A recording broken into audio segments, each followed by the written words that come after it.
If you woke up tomorrow with only the things you thanked God for today, what would you still have? I think it's just kind of one of those things that like hits you in the gut a little bit. You're like, man, like I don't say thank you enough. I always love when like science catches up to like what Christians have known forever. Like we've been Yes. saying this for thousands of years, you know? I'll know what a song is about. Then I'll wind up going through something in my life and I'll realize that the Lord was in his own way giving me words that I would rely on later. There's something about Christian music that can actually change lives. Man. Because it introduces them to the person they're singing about. All of a sudden I start singing songs about Jesus and he shows up. I really hope you like it. What's up, everybody? Welcome to another episode of the Matthew West Podcast. I'm your host, Matthew West, and as always, I really hope you like it. I'm coming to you from the Story House in Nashville, Tennessee. Every episode, we get to hear some pretty awesome stories. I want to thank you out there for listening. Maybe you're watching on the official YouTube page. Wherever you're listening or watching, leave a comment.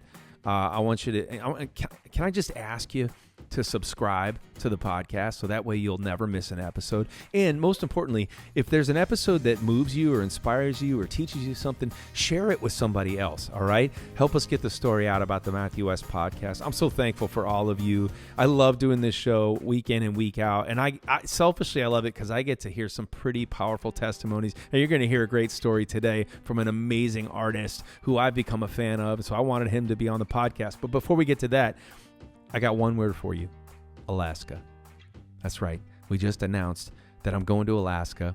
And here's the best part. I'm not just going by myself. I'm inviting you to come with me on a special world-class cruise once in a lifetime to Alaska, July 12th through the 19th, 2026. You're going to join me and the entire West family. You're going to join me and some other incredible artists and speakers. We're going to worship at sea. We're going to grow and spend time with the Lord, and we're going to see some of the most breathtaking sights known to man. And I've taken this trip before, and it is incredible, and I can't wait to have you join me. Now, cabins are going to be limited, and they're going to go fast, so go to MatthewWest.com and plan ahead to join me in Alaska 2026. Some other cool things that are going on. We have our annual Come Home for Christmas weekend festivities taking place in December this year.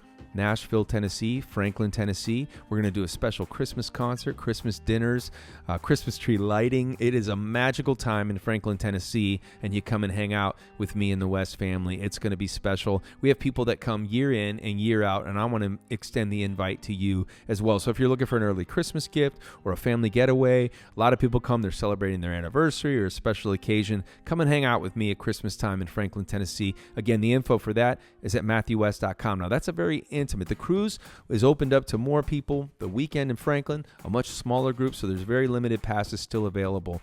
But if you can't come to either of those, guess what? The Don't Stop Praying tour is headed out on the road this fall, and tickets are on sale now at MatthewWest.com. It's going to be epic. So lots of great things going on. But guess what? Today, I'm most excited about my conversation with an amazing artist. His hit song, Counting My Blessings, has just taken over the world. It's become a gold single pretty much in record time, and he's got a brand new album that just came out. So let's go to the Story House with Seph Schlueter. Why do you think there's so many great ice cream places from Ohio? What is there? Is it dairy farms or something? What's the deal? Dude, the Lord's anointing is just here, man. The Lord's anointing, and now Seph is from Ohio. It's not just great ice cream coming out of Ohio. It's incredible music. Dude, it's the secret sauce. You just enough ice cream and you'll just make bangers, I guess. Dude, that's awesome. I want to start. I didn't expect to start with ice cream, but that's where we're going. But I did want to start. Right. My first question was, how many incorrect pronunciations of your last name have there been in interviews like this? And maybe can you read some of the worst ones that you've heard? You know, the answer I always say is I can't count that high, you know. So definitely can't count that high for how many. Schlueter is one that's happened Schlueter. more than once. Schlueter, Seph Schlueter. I'm like, that's interesting. Well, like yeah, we'll just get random V's. Schlueter. Schlueter. I think they just see like use. Yeah. Schuster. I don't know where they get Schuster from. That's an interesting one. commonly it's Schlueter, which makes sense. Schlueter, yeah. Sheeter is one I've gotten a couple times, which you just sounds sounds really close to. Gotta be careful. Yeah. Um, the wrong accent can make that real bad. Oh, 100%. That's amazing. So they've gotten any way Yeah, it could be pronounced incorrectly. They've gotten it wrong any way possible. Yeah, I mean, pretty much. I feel like I don't hear anything new anymore. It's all there's nothing new under the sun when it comes to the last name pronunciation of Seph Schlueter. So we're still on Is the what it path is. to become a household name, but very soon that'll happen and nobody will ever mispronounce it again. Has it ever happened like before a show where you're standing to the side of the stage and they go, "Ladies and gentlemen," and then they completely butcher your name? Has that happened, or is it mostly radio interviews? Oh, for sure. Especially early on. Like I feel like now people are kind of like, man, I have to get this right." But like early on, everyone's like, "Says, yeah, bring him on." You're like, okay. So I mean, it's become like a staple part of my shows at this point to like teach people how to say my name right. Because it's funny, even like on like in my own tour, people don't know how to say it right. They're like, "Oh, I thought it was Schluter." I'm like, makes sense. I did it to myself. But Dude. then I'll be on tour with, another Matthew. I was on tour with Matt Maher, Oh, my first ever tour, like yes. a little over a year ago. And people still pronounce his last name. You get Matt Maher and Maher and whatever. So it's just gonna happen, Yeah, well, that's where I never realized how thankful I should be for a one syllable name that is one of the four directions. West. You know what I mean? They can't butcher that one. You know what I mean? Yeah, I mean that's pretty lucky to have that. I envy that a little bit. Dude, I've been so excited to have you on the podcast, and it's really special to be able to have you on the show. At the time of this airing, your record will have just come out, and I'm super excited to talk to you about your album. And I know this has been a labor of love because you signed your record deal a while back, and it's all about like, these days you don't just put a whole album out, right? You put a song out and you see if that catches fire. Then you put another song out. And so I want to officially congratulate you on the release of your new album. We're going to post a link because I want everybody to go listen to the entire album. It's awesome, one song after the other. Of course, those who are listening to the pod have probably come to know you first from this incredible song that really was the breakout song for you, "Counting My Blessings."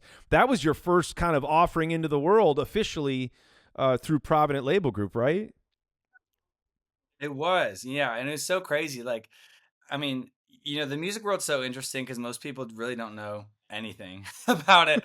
And it's like, I had written this song, like probably a year to 2 years before it even released, but Yeah. then in the process, I'm working out record deals and offers and things like that. And then, it finally came time, like I finally like signed the deal. I'm like, all right, let's move forward.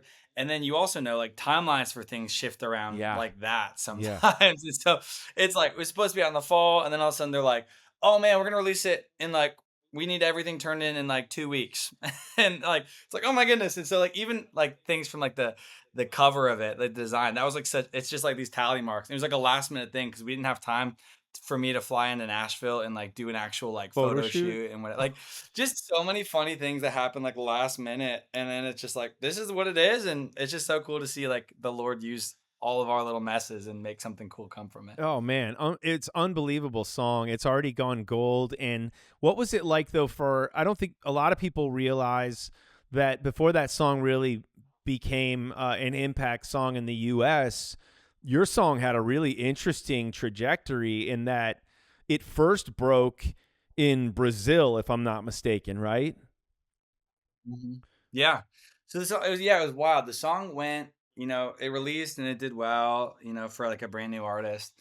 And then it released in July. And then I started, hitting the road and, visiting radio stations, which is also another thing people don't realize artists do. It's like you travel around, you go visit radio stations and you gain like 20 pounds during it because basically it's like you like have a breakfast meeting, eat food, and then you're in the car for 3 hours, and then you have like a lunch meeting and then 3 hours. Like it's just eat and drive, which is just nuts. Eat and drive. There you go. But yeah, so I was doing that, and then I actually got married in September. Wow. And so that year. So it was hilarious because I'm like releasing the song and they're like, hey, we need these 2 weeks. And it's like right before the wedding. And my wife's like, or my now wife at that time, fiance, was like, are you serious? You're gonna be gone for these weeks. So I had like a major like to-do list of things. So I'm just working in the car, grinding out, getting stuff done. And then we go on our honeymoon. So wedding happens, we go on our honeymoon. And I was pretty like, I mean, we had just such a crazy season leading up to the wedding, and I was so detached during like the honeymoon, like uninstalled social media and email from my phone, and would check text like once every day or so, and like was just like really trying to be super present. And like midway through the week, I see um the fact that like my manager and some of my team is like texting me, they're like, "Hey, your song's like blowing up in Brazil right now. We have no idea why." And I'm just like, "What? Like what is going on?" And then I basically come back from my honeymoon and everything's like skyrocketing. And it was honestly one of the coolest ways to kind of kick things off because it felt so much like a God thing. Mm. Because it wasn't like I was like, man, I was posting every day and, Yeah. on that, content grind and just crushing this stuff.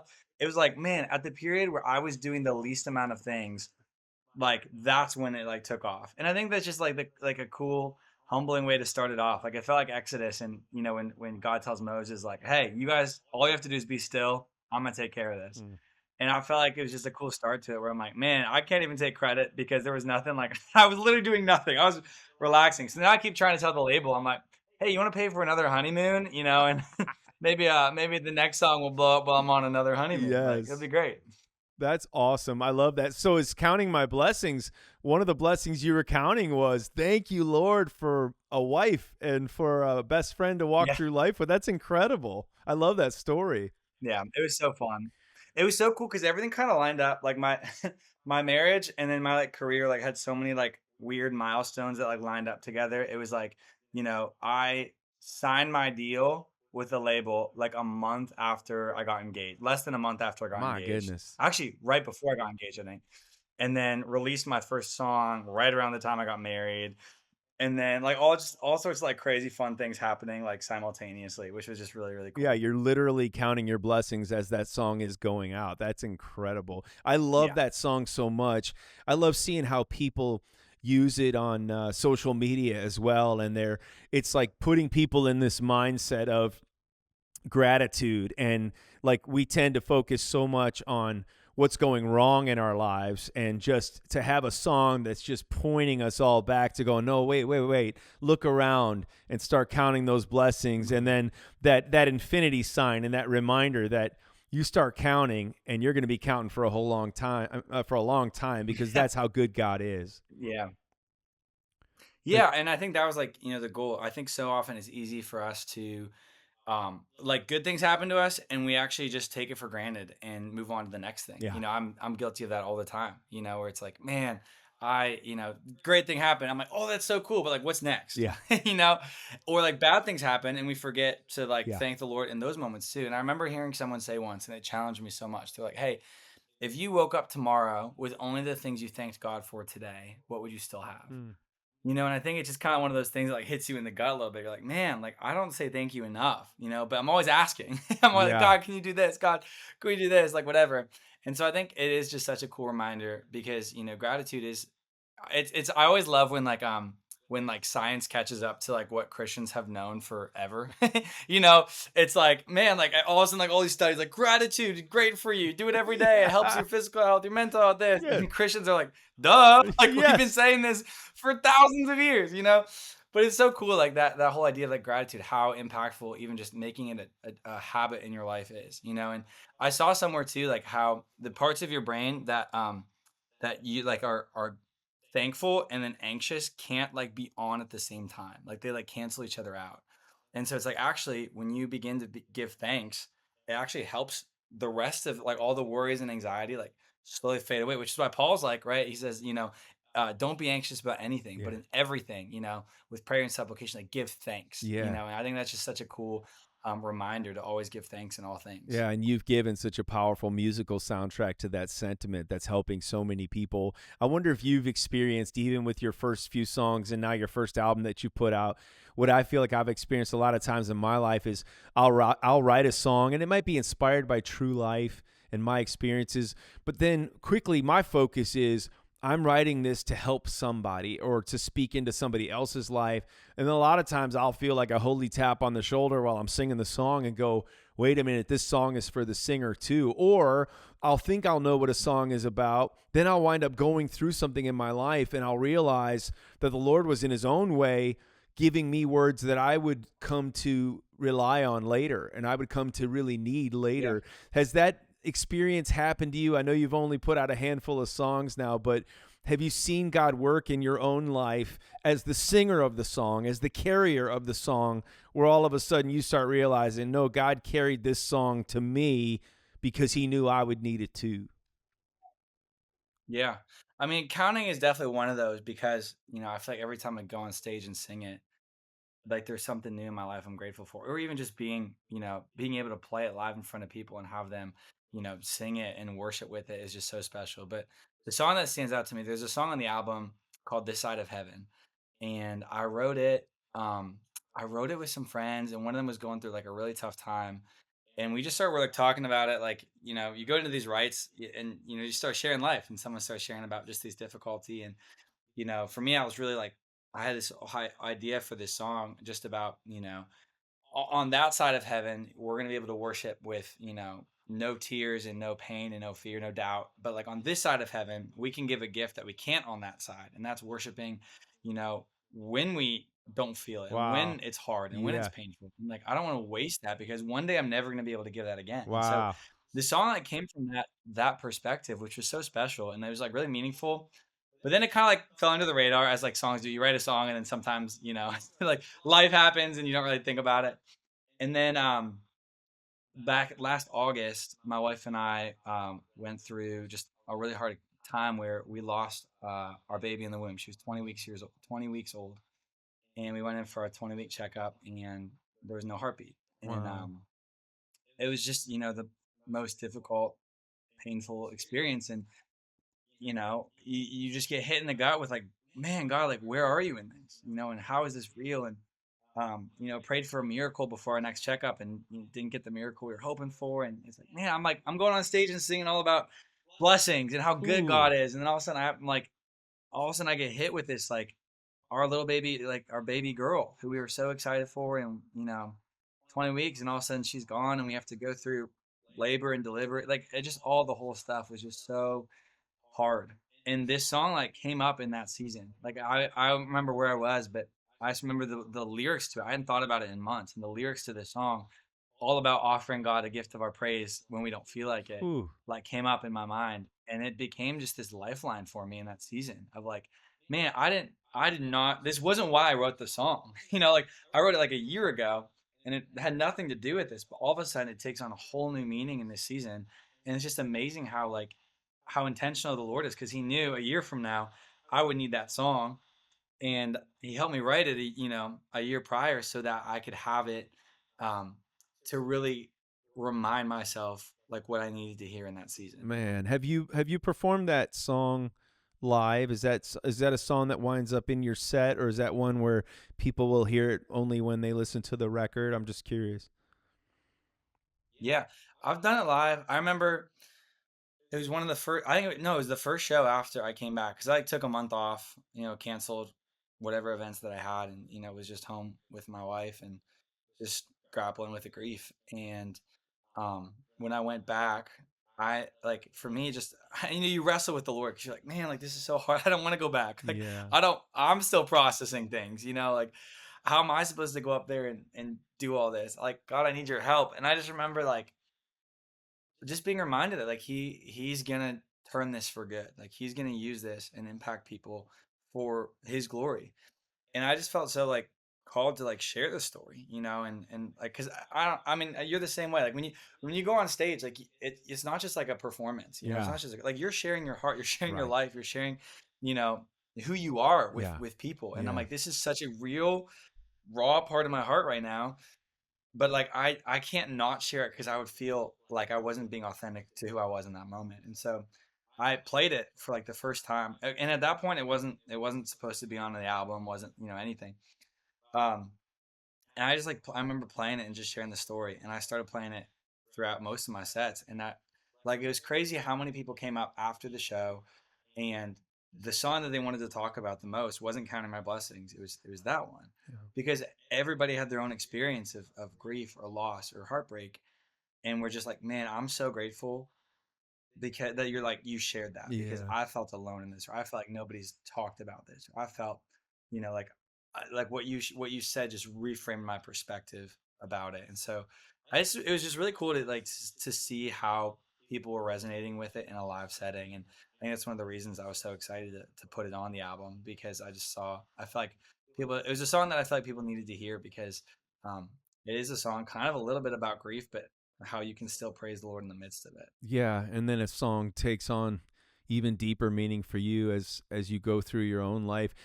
Thank you for being willing to even share about that, what you and your wife have gone through. And I'm so sorry that you guys have had to go through that. And you know, I don't think people, I think everybody knows how difficult it is to share from a place of pain, but those who follow Christ know also that, like what you just said is so true, of like how God can bring purpose from those sources of pain in our lives. And they're chapters of our stories we wish we didn't have. And yet when we step into obedience and kind of like share honestly and vulnerably with people, we're giving somebody else a lifeline to know that they're not the only one. Of course, not everybody does that in a public platform like you now have been given the opportunity to do. What is it meant to you in this early stage of your career? Because I can remember like the first time for me, Seph, when like, I had all these dreams of making music and telling about Jesus through my songs, and you put the music out into the world, but then there's that like that first encounter with somebody who comes up to you and shares like not how you changed their life, but like how the Lord used some words that you put into a 3-minute song to like help them find hope or bring them closer to Jesus. I'm curious what that experience has been like for you, because no doubt people have come up to you after you've shared your story or heard this side of heaven, and then of course so many more people coming up to you and talking about how, Counting My Blessings or Won't Start Now or Running Back to You, these incredible songs you're putting out. What does that do in your life? What does that do in your heart when you have somebody come up to you and they don't say, "Oh, thanks for your hit song"? They share literally how the Lord used you and your music to help them and help them find hope. What's that feel like? Yeah, I mean, like, I feel like, man, I feel like just get hit with emotion. It's just like this crazy humbling thing where like you're like, God, like you use someone like me to do that. Like that's so crazy. Um, and I think it's really just like this. Um, it's this crazy idea that the Lord uses us as His hands and feet, and He's so like He came in a manger. He came in like a messy, stable manger, and because He's so humble like that, like He's just such a humble God who will use us, in our own imperfections, in our own, like who are we? And I think just when people come up to me, it is just so crazy, and because those are they're not like when you see numbers on a screen, like as an artist, you see number, you're like, oh man, this many streams and this many likes and this many whatever. But like to meet like the people behind it and like just see um like the faces and see it in their eyes, like man, what this song meant to them and like how the Lord used it to change your life. And in some case, I mean, I'm sure you've heard this so many times. Like people will say, like, "Hey, your music saved my life." Like, I was ready to end it, and the Lord came up like through this song out of the blue, and everything's different now. Or, just those types of stories. And I just it blows me away, and it just makes me I think it puts a little bit of like a fear of God in me. Like, of like, man, like this is crazy, God, that you would do this, and like I have to I have to be so obedient and attentive to you, Lord, because I don't want me to get in the way of this. Like I don't want like any of this to go to my head or for me to like take on any Right. credit for this, because it's so you. And so I think it's like, like to whom much is given, much is expected. So Yeah. I think it kind of puts like a weightiness on it and like a fear of God in it. But Well man, it said. is just this humbling and inspiring thing. Guys, my friends at Simply Earth have started a company that makes it easy to create your own candles, soaps, and more, even for beginners like me. With the Simply Earth recipe box, you can make your own DIY natural products. Emphasis on the word natural, meaning good for you. And yes, I hope to show you some of me making some of these products myself soon. Why try it? Each box delivers pure natural ingredients and simple recipe cards right to your door. So start making natural DIY products while listening to the Matthew West podcast, of course, each week. Now, they tell me they have over 6,000 five-star reviews, and each month brings a new theme to explore. Plus, check this out. This company, Simply Earth, donates 13% of their profits to help end human trafficking. How amazing is that? So do your part to help end human trafficking and sign up for Simply Earth. Are you ready to get started? Go to simplyearth.com and use code WEST to get a free car diffuser with your subscription. Don't wait. These guys are awesome. You're going to love it. Join the Simply Earth community today. Help end human trafficking. Go to simplyearth.com to get started. What age were you when you wrote your first song? There's like two answers to this. Okay. The first answer is, 13 years old. I was with, we had just moved to Ohio from Pennsylvania. My cousin and my brother and I were like having like a week hangout. And the one stipulation that his dad had is that we had to write a song by the end of the week because we were all musicians. I played the piano, my brother played the drums, my cousin played the guitar. And my brother and cousin didn't want to do anything. They just wanted to go play. And me being the responsible oldest one was like, all right, I guess I got to write something. So I was like, what would be the most fun, dumb thing to write? So I wrote a rap. Nice. And it was like it was about like sugar. It was called Sugarland Rap, and it was just about all the sugary things that 12 and 13-year-old boys wish they were eating over like a weekend. And so we played it for them, and they were like, what did we do? So that was the first one. And then I wrote probably when I was 15 or 16. I just finished reading The Hunger Games.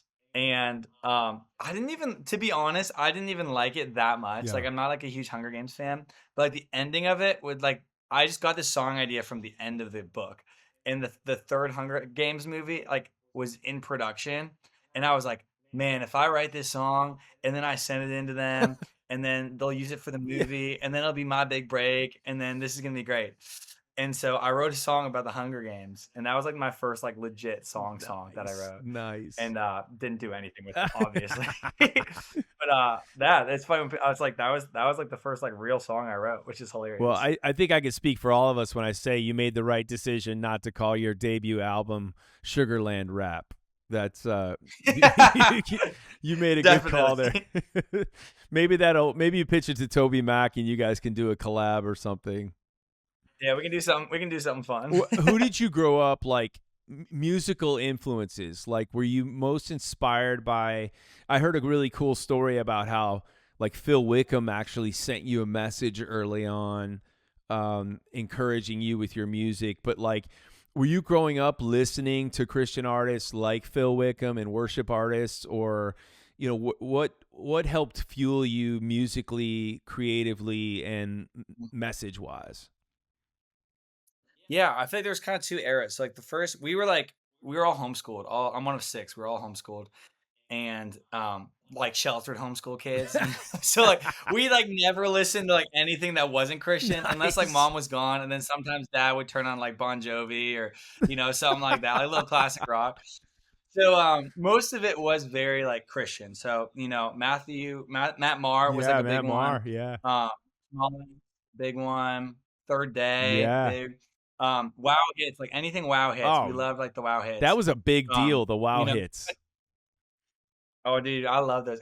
This is actually really funny. I was a big fan. You had some of my favorites. So like More was like one of my favorite songs growing up. Old school. And I had this moment. I always think back to this. It was like one of the most awkward moments ever for me. We were on vacation with a bunch of cousins, and that song was always stuck in my head. I was probably, I don't know, 10 years old, and we were on vacation, and and it was in my head in the pool, and I just like I was underwater, and it just like started coming up, and I just like burst up out of the water, and I just started singing, "I love you more." And there's a girl my age, like right there in front of me, right as I just said, like, "I love you more." And actually, I think I did the whole "I love you more than the stars." Is I got through the stars Yes. part, and then I look, and she looked so confused, and then she just dove under the water and ran away, and I'm like, "Oh my gosh, this is so awkward." So yeah, That's how I was definitely.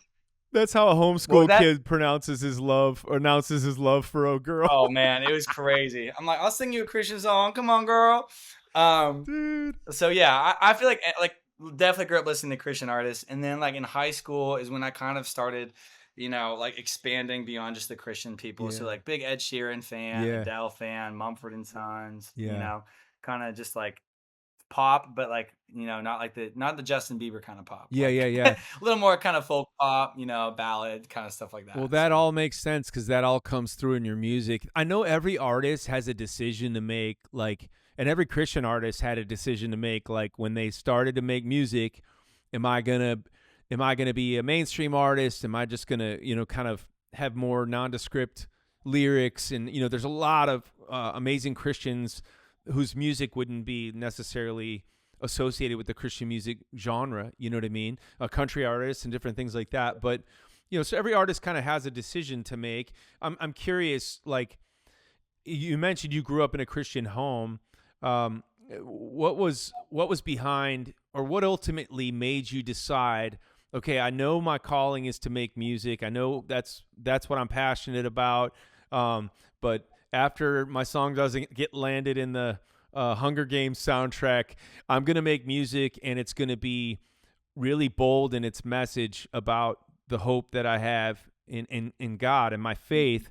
Was that a moment where you had to decide that, or was it just like the natural outpouring and your songs just kept coming out that way, and you just were like, okay, this is the path I'm going to take? yeah, I mean, so it's funny because high school me was like so angsty and emotional because I was like, artist, music, whatever. And so I would just be playing music all the time and, singing Adele to myself. Like I had a girlfriend that broke up with me, whereas that never happened. And so I just would like but I connected to like an emotional experience. Like, right, music makes you feel something and it helps you express an emotion. And so beautiful in that way. But I just remember in high school, like, um, really like I started getting into worship music. Like I found some worship music, and I remember just in that moment being so hit because whereas this Ed Sheeran, Shawn Mendes, like all these people, I'm like, I'm gonna be one of them. I'm gonna be the next Yeah. One Direction or whatever it is. Yeah. That type of music helped me like experience something, but then all of a sudden I found this music that helped me encounter someone, Ooh. and that's just like I was able to be like, man, like I'm actually I can sing an Ed Sheeran song as much as I want. I'm never like it's not gonna help me meet Ed Sheeran. But all of a sudden I start singing songs about Jesus and he shows up. And I felt like there was just something so powerful about that in my own walk with the Lord, where music about Jesus just really formed my heart. And I feel like it helped me come alive inside. And I was like, man, like this is different. Like that music's great and there's a place for it. 100 I still listen to it, but there's something about Christian music that can actually change lives Man. because it introduces them to the person they're singing about. And from that moment I was just hooked. Like for me it was like, man, this touched my life, and I want to be able to do that to other people because I'm just like I'm a big why guy. I'm always asking the question why. And I think for me it'd be like, well, why would I make this other type of music? And I think it would have been selfish for me. I think it would have been because I want to make a name and I want to be on stages and I want people to know me. But all of a sudden with this it's like, well, why do I want to do it? It's like, man, because I want people to have their lives change the same way that mine was, and I want them to meet the same person that I did, and it just took on a whole new meaning. And I think, yeah, again, from that moment, I was just like, this is what I'm here for. Dude, that is such an awesome answer, Seph. Like that is the real deal. And it's funny because like I haven't known you very well. I've met you a few times, but like every time I listen to your music, I'm like, it just feels real to me. It feels believable. It feels authentic. And then I hear someone like you have that kind of perspective, like the way you just verbalize that, like being able to introduce people to someone is like such a great answer. And I haven't really heard it put that way. Like I've described my why and why I chose what I chose. And every artist has their own way of verbalizing it. But man, that is a real deal answer from a real deal artist who it's clear that you're focused on the why and that you understand the why. And I just, man, I can't encourage you enough, dude. I was a fan before I got to hang with you on this conversation, and now I'm an even bigger fan. Cool. I want to ask you, like, because there's so many firsts that come along when you're starting. What's been like the coolest experience stepping on stage in your early career? Like a moment where you're just like, I can't believe this. Maybe it was a small show that something special took place. Maybe it was a big stage for the first time. What's a moment when I ask that question, the first thing that pops into your mind where you were just like on stage and absolutely blown away with what was happening? Man, I think it was when I was on tour with Matt Maher and first night of tour, and I go on and sing "Counting My Blessings," and to hear the crowd sing it back louder than me was just like a surreal experience, you know, because it's just like, man, I feel still so brand new. This is like my first tour. My wife got me one of those hats that said like it said this actually is my first rodeo, you know, and like it was just like so many like new things happening at once. And so to hear um yeah, just to hear people like singing that song, like in that moment, it really felt like this isn't just my song. This is a song for the church, Yeah. you know, like this is a song for like the body of Christ. And I feel like that was just like such a surreal moment of just experiencing like, man, like this has gone beyond what I thought it could have. And this is just so special that like people are like singing this at the top of their lungs because it's done something for them. Amazing. Where can people sing at the top of their lungs with you this fall? Are you on tour? I am. Yeah, I'm doing the part two of the Count on My Blessings tour. So I got to go out in the spring, which was also just like a surreal experience to do like a headline tour and you know just to like sell out things and just see like people come in. I'm like you just go through you know all the stages of like artist you know doubt. You're like you know we're launching this tour. Are people actually gonna buy Yeah. tickets? And then it's like oh man they're buying tickets. And then it's like, what are they actually gonna like? I'm like there. I'm like, well, are people actually gonna show up? Like, are they actually gonna be there? Yeah. And then like they're there, and I'm like, this is and, like you like doubt yourself every step along the way. You're like, okay, but you know, whatever. So I'll be on tour in the fall. I'm so excited for it. The first round was just so special, and I'm really really pumped for the second round. Man, I hope I can see a show, and I hope everybody listening to this will go to your website and get tickets, go support you. I know if you're doing any shows in Ohio, those will probably do pretty well for sure, right? Go Ohio, baby, let's go. Hey, before I let you go today, I'm just curious. Like, I know you've experienced. We were talking earlier about like the numbers, and sometimes you can kind of get too focused on some of those things as like measures of success. But like some of the numbers that I like the least are when you release an album and you realize that the songs that are on the radio usually get the most streams, and then the songs that are not on the radio sometimes wind up the artist leaves feeling like maybe those were the best kept secrets that never got heard. So we've already talked about This Side of Heaven, which is such a powerful song. But before we go, and every listener of the podcast has the assignment of going and listening to your brand new album that just came out, but they have to listen to every single song. That's the rule. But if somebody, I like that rule. If somebody said, "Hey, Matthew, I got to go to work sometime. I can't just sit all hours of the day and listen to Seph, 24/7." But tell me one song that's on your album that's not going to be a radio single that if you said, "Hey, Matthew West podcast listener, if you have 3 minutes extra, don't skip past this song and tell me why." Oh man. Okay. I like so many just flashed through my head at that moment. You can pick two I if you want. I think It's one okay. that there's the one that I feel like is kind of like a little hidden gem is a song called "Come On Home," Okay.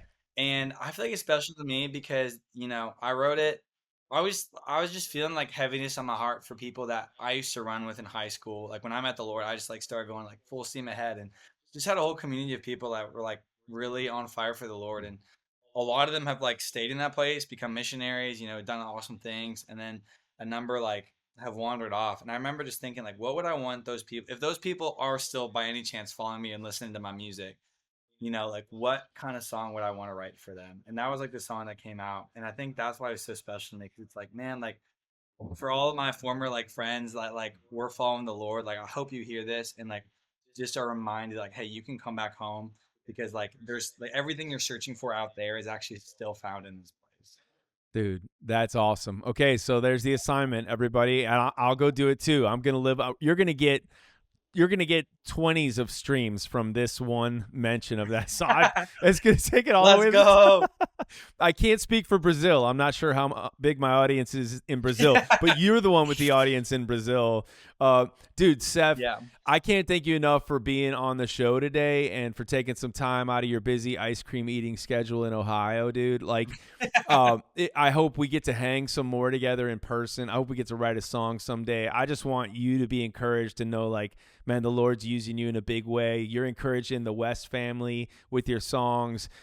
So many people are being reminded that there's still a reason to worship this side of heaven, and that there are so many things for us to be grateful for, and to remember who the giver is of every good and perfect gift. So I just feel like I see the Lord's hand on your life and on your music, and man, I'm super excited to see. I believe the best is yet to come for you, and I'm so glad that we could hang together. And thanks for sharing your story today, man. I appreciate you. Dude, this has been a blast. I love it. We definitely got to hang. Let me know if you're in Ohio ever, and we'll get some ice cream and write a banger. Bro, thank you so much, man. Have a good rest of your day, man. We'll talk soon. See you. That's our show for today. I want to thank my guest, Seph Schlueter. Don't get his name wrong, guys. Notice how I worked really hard to pronounce it correctly. Soon he'll be a household name, but until then, be sure to go check out his latest album, Counting My Blessings. It's going to bless you today. So wherever you listen to music, it's available now. Go listen to the whole record and be encouraged by it. Man, I love that he shared. I mean, he's literally singing Counting My Blessings, and he and his wife are going through that difficult time shortly after that song blows up. Just a great reminder that God is with us through everything that we face, and we still have many things to be thankful for, even when we're going through a valley. So I hope you're encouraged by that. I know I was. Hey, thanks for listening. Be sure to like and subscribe, and come back next week, because we do this every week. Until then, remember, it's your story for His glory. I'll see you next week.